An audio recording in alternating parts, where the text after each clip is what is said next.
This is Agronomy Moment. I'm Wendell Cohen.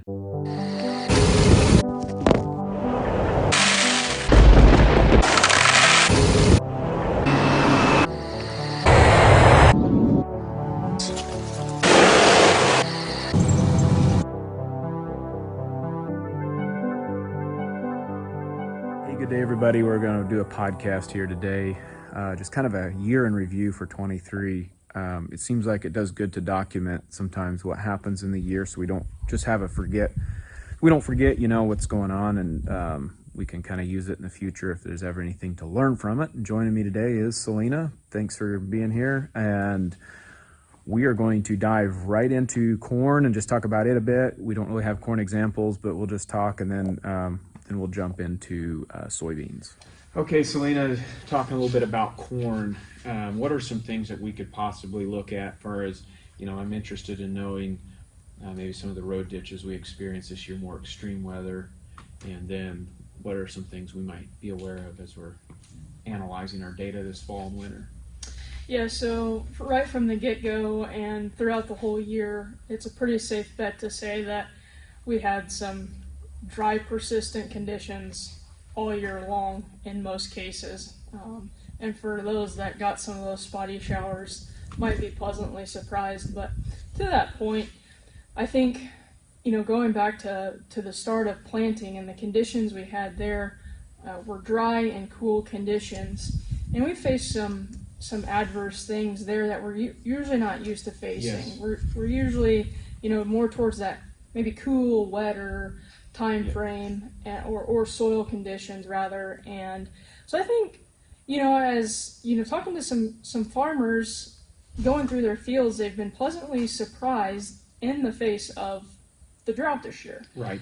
And I attribute that a lot to how our root zone was probably right from the get-go, once it did have roots established, trying to root down and get to the moisture that was there. So from the very start of that plant, root system was actually trying to get down to moisture, and as we progressed through the season with those dry, persistent conditions, that it was able to find what little moisture was there to where maybe we would have started out with more fair or average conditions where we're used to with those wet conditions, and then turned off maybe hot and dry.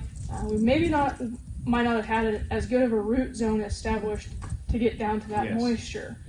And also another point I think that we probably don't want to forget about either is back to those conditions, what did we see a ton of? We saw a ton of inconsistent plant height stands, whatever you kind of want to say, just we saw it all. Yes. You'd have one plant and its neighbor would be 2 growth stages, 3 growth stages behind due to that inconsistent moisture, seed to soil contact, whatever the case may be there, and just something that is just a little bit off, where we're not used to seeing that to the severity that we saw it this year. I think you get clear out in the extreme western states and stuff, they deal with this more repeatedly and are more used to it. We're used to trying to be agile as it relates to so many rains coming in, and to have all that drying out and being cool.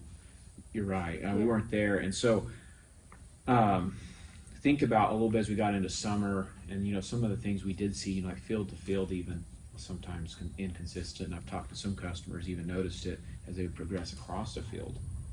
Yeah, it was surprising. Right. What was happening. Right, in a good way. Yeah. I mean, you would see a report and think it was gonna be really bad, and you're like, man, this is my pretty good dirt. And then for some reason, like clay spots and stuff, they just started using real yield bushels, and I think it was able to extract water this year. Whereas typically some of those spots, the fertility's there, it's just you can't get the water up. Yeah, and we think about, in a lot of cases, we did have some heavy dews, and that was our friend in this year in a lot of cases. And yes. We think about typically the presence of disease and how much those heavy dews can harm us in that way, or harm the plant in that way from a plant health perspective. But those heavy dews and having the corn's unique ability to funnel that down to the roots or the whorl in whatever case, I think that helped us largely too whenever we were we were relying on moisture and didn't have it. That is a very good point, because I did a little study with Farm Server on our temperatures compared to last year. Last year we had 2 inches more rain fell in this area right here around Rich Hill, but our nights, we had like 20, what was it? I forget if it's 11 or 12 days over 9 or above 70, I should say. And how many? 21 days over 90 degrees in the month of July. And this year we had 11 days or less that was above 90. Yeah. And we had many days, many nights, I should say, with low temps below 70. It was only in that last week in July, really, that we got the warm temps. Yep. Up until then, you're right. We had very cool nights, and I think that's a big thing to pay attention to as you're trying to figure out what your harvest is going to be like. Right. You know, if hot nights are hard on corn and yield. Yeah. So I feel like, plants for the most part, like you said, did really well, taking what little they were given and making the most of it because of the cool nights and the good start. As far as deep rooted. Right. I would say it was always a good start, but it's Right. deep rooted. Yeah, I mean, and two, to think about it as well, right before V5, in a lot of areas we had that later frost. Yeah. And so, the corn plant was coming out of that as well early. Yes. So, as we're running through the combine through the field or thinking about our afterthoughts from harvest, just all these little pieces really good to keep in mind as we think about what the plants had to go through this, more troublesome year with no moisture. I think probably my final thing on corn that I would probably think about is when we're at water levels that are critical, like you're talking about, and we're talking about rains that come in, or showers, we should say, that are measured in tenths, in some cases hundreds. Yeah. Those are critical levels where across the road, 3/10 of rain meant life to that corn and that hybrid at its particular stage, where across the road 900ths wasn't enough. Right. And then you also have maturity differences that captured and took advantage or didn't take advantage of that rain. And so we have a lot of complex moving parts with this year. Like, just to your point, we're not used to. Yep. We don't see this in our neck of the woods Yeah. like this severe. So unless you have something more on corn, let's jump into soybeans. Yeah, let's do it. All right, we're going to, in just a moment, show you some beans plants we pulled out of the field, and we're going to capture what we had. But just know this, is we started with end of April, then we went to end of May planting, and then we have end of June planting. So kind of your early bean scenario, your typical time that a lot of guys plant here in our area, and then we have double crops, kind of a double crop time frame. And then on our very early, we're going to show you a high pop versus low population and give you some thoughts and some things we're observing here. So let's jump right in. So first we're going to look at the early planted high pop, and right next to it, this plant here, the more green one, is also early planted, but at a lower population scenario. So sticking with the theme of moisture limiting conditions this year, I think that tells a really good story between these two plants, is that, this one probably should have been harvested however long ago, and this one, still hanging on to that green, less competition for what little water that was there, nutrients as well, and being able to branch out, put more nodes on at every node, to where we have, mostly in this case, just the main stem with nodes on it there. And we'll notice also, just take a little point here, as you notice the bean size and seed size and how some of these pods just simply gave up. And one thing to keep in mind is whenever we're going out here and trying these different things, is we are kind of testing the extremes. This is a 200 plus. 200 plus, and this is just under 80,000 Yes. planted population, I think. So just one thing to keep in mind there, but nonetheless still telling kind of a story that with those lower populations benefiting us, especially at an early planting. And then also, it probably is pretty hard to see in the video, but I think about right now, especially as combines are rolling, the harvestability of the greener plant whenever it does dry down stalkwise compared to the higher population plant, we do have a little bit thicker stem diameter here, and we're going to have better standability due to that. Yep. So that's just one thing I like to think about. Combines are rolling. We might have to slow down a little bit to harvest for our combine to harvest this thicker stalk, but nonetheless going to have good, healthier standing beans in that situation. Then right here we've got the next planting, which was the end of June. End of May. End of May, sorry. Yes. And then the next one will be end of June.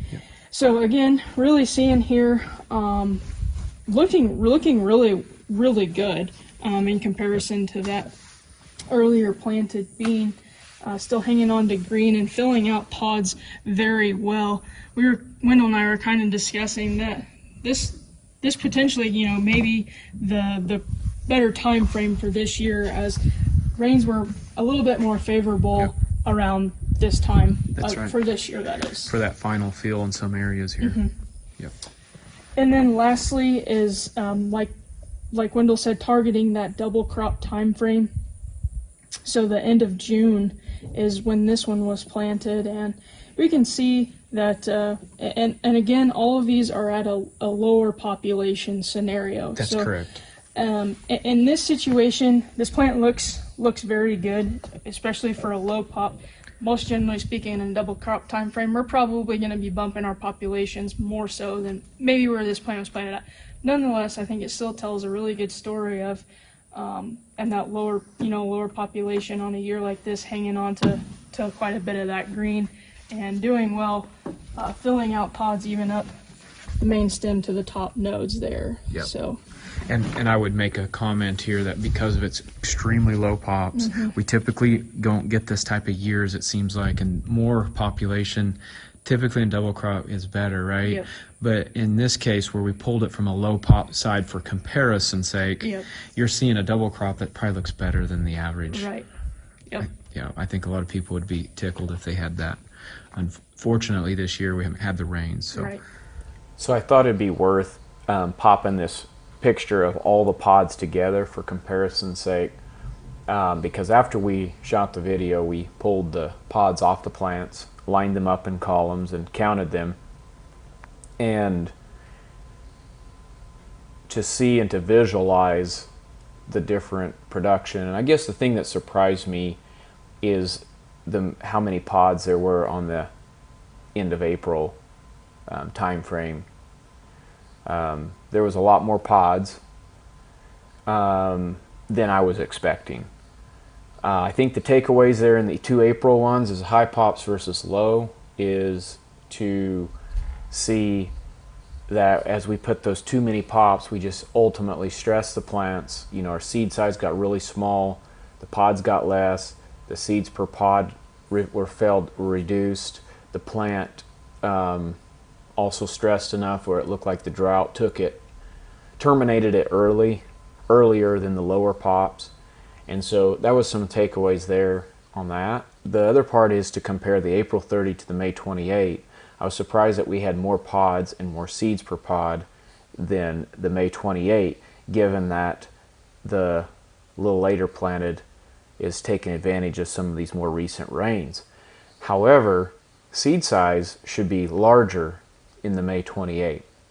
So we're hoping, if things work out, that we can put a plot combine in this plot and measure some strips here to see what the actual production is at the end of the day. The May 28 is going to have to produce fair amount more seed size to outweigh more pods and more seeds per pod. However, I did also notice that the May 28 had a lot of 2-bean pods. Probably the way it hit the drought versus the early was able to set some pods with 3-bean pods early, but then didn't get as much finish rain to fill them out as large. At least that's what it appears today. So it's just going to be very interesting to see how this comes here to a head. Originally I was putting it on the May 28 as the lead in production. Now I'm not so sure. Might still win. I don't know. We'll see what happens if we can get this harvested in a fair and square way. And then on the June 26th, obviously we see a significant reduction as we start getting late in the year. So thought I'd throw this in here real quick.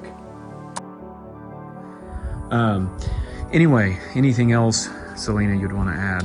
I just think that, again, coming off of a year where just not a typical year, not making super drastic changes on your operation due to 1 year of Mother Nature being unfriendly to us. So just things to keep in mind, some tidbits going forward. But like I said, those drastic changes based on maybe what we saw this year, not planning on the same exact thing for next year. Okay, sounds good. It's been great as always. Celena, thanks for being with us in 2023, and we look forward to more years ahead. Absolutely. See you next year. See ya.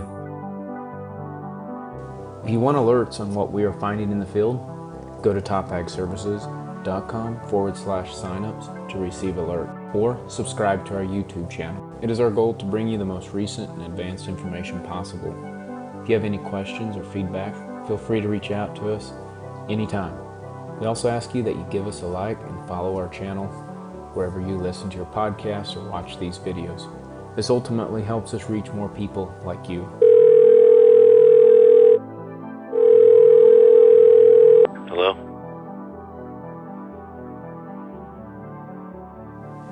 Hey, this has been Wendell Cohen, your show host. Thank you to all who made this show possible.